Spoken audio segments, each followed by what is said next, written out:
So I see Ann's making her way upstage here. So we'll get going here with our recaps here from our last session.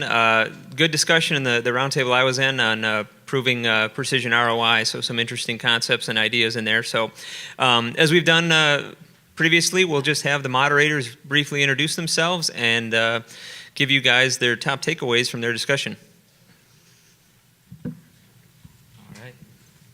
My name is Jeff Pace with E-Emphasis Technologies, and our discussion roundtable was what is the Internet of Things and how will it change my business? And to that question of how will it change my business, really left more questions than answers. We discussed Internet of Things that covers so many different aspects of a business, so many different topics. One we discussed was preventative maintenance.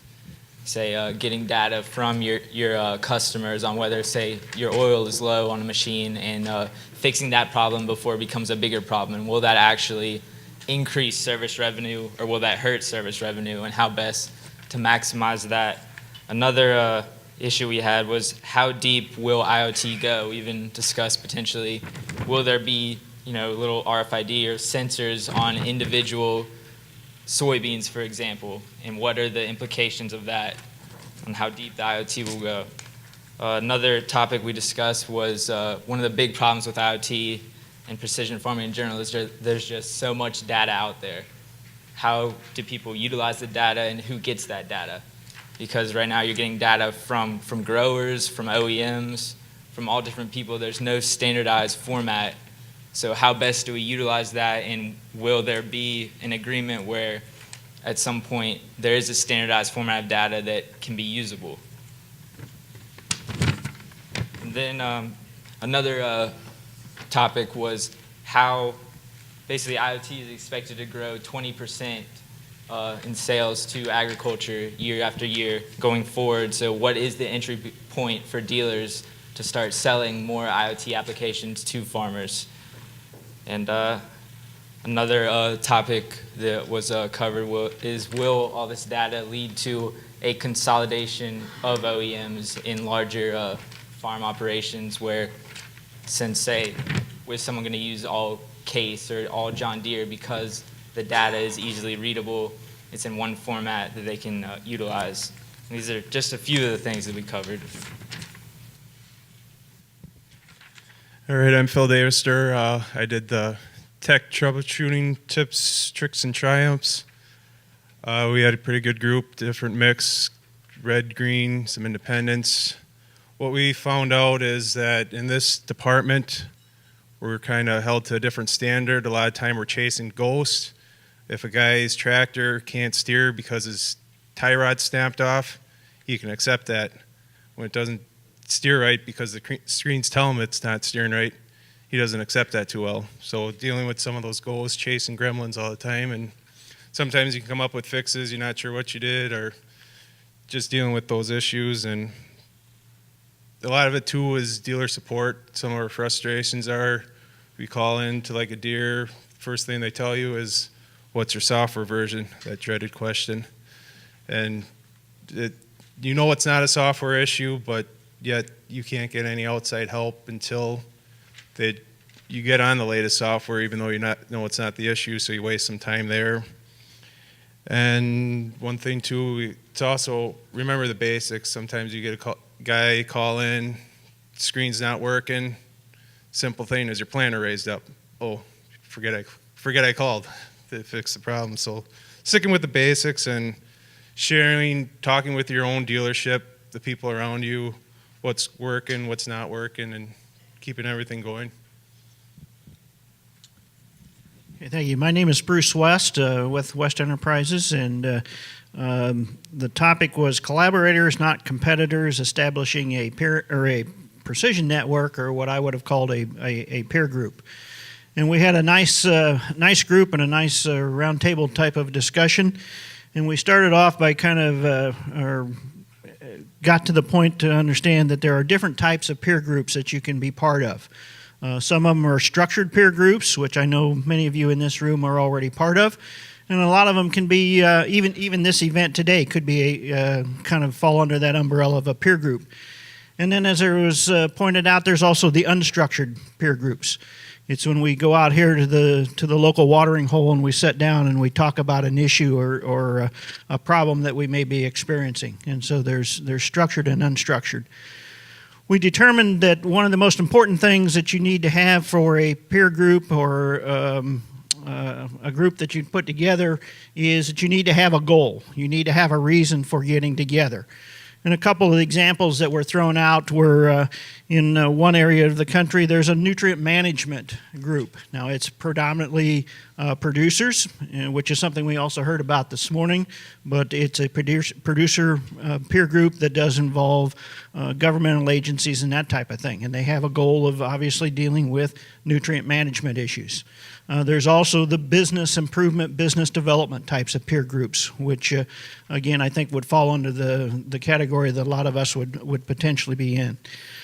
One of the things that I know from my own personal experience that I think is important for the group, it does need to have a leader. So whether it be the nutrient management group, where maybe it's a local soil and water conservation district that takes on the leadership role, or in a more formalized group where you have a facilitator, there does need to be a leader for that peer group. And if you have a goal, but you also need to figure out what kind of benefits that you get out of a peer group.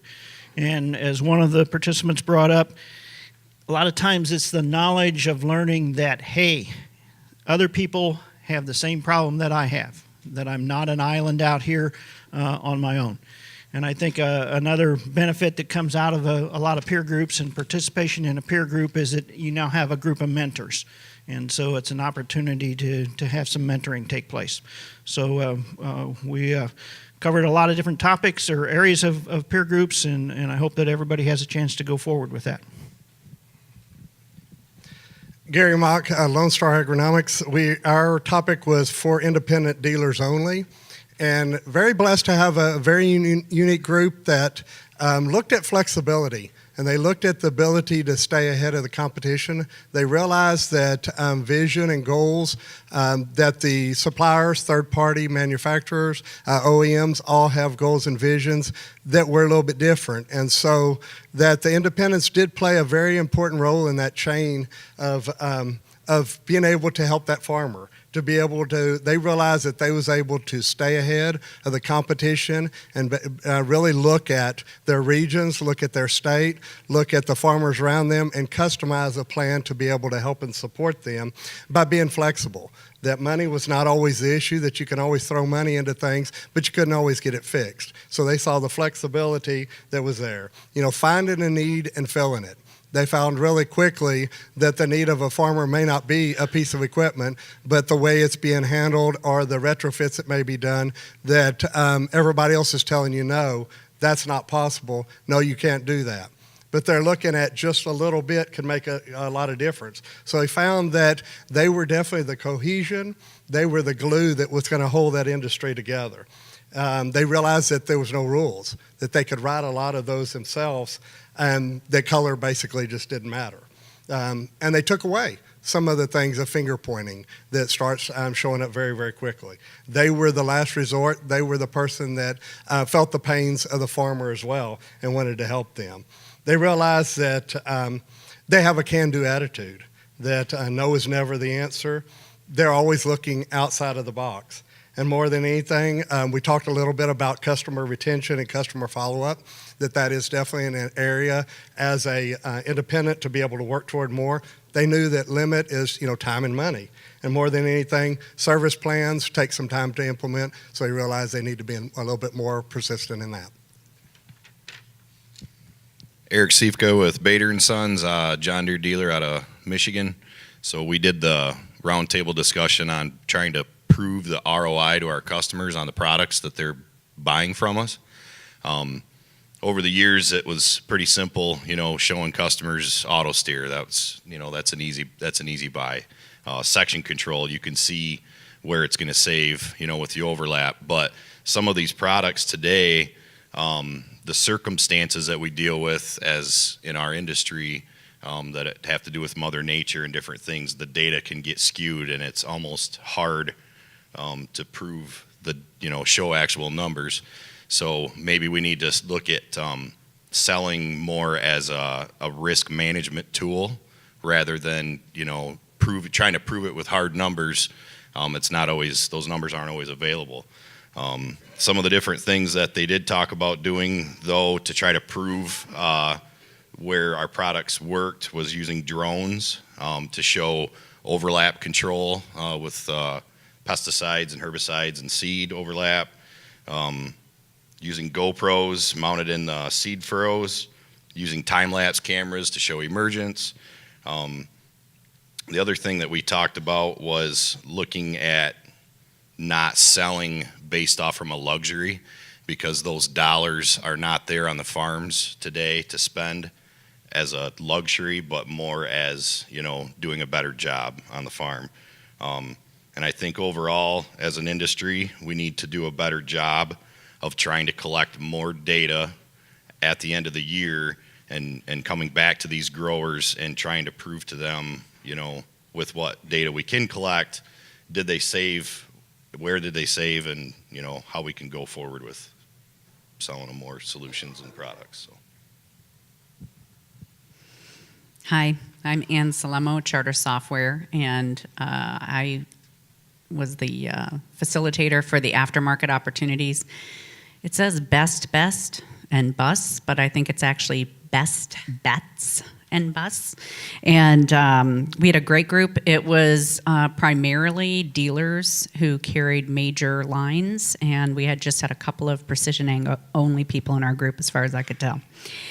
So we talked about what's the big driving need to carry another aftermarket line, and basically everyone agreed that it was because they had a customer, an existing customer, who had heard about a product, and that was driving the need for the dealer to evaluate whether they want to take that product on or not. So ways that they vetted out short lines were things like, one said, well, we've got owners who have farms, and we would bring that equipment on to the farm and see how it went, and if we liked it, that was...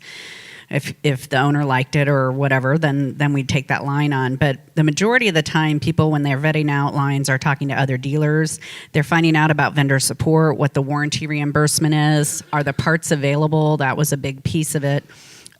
Is there durability to the product? And first and foremost, I think, was margin. Can we get margin?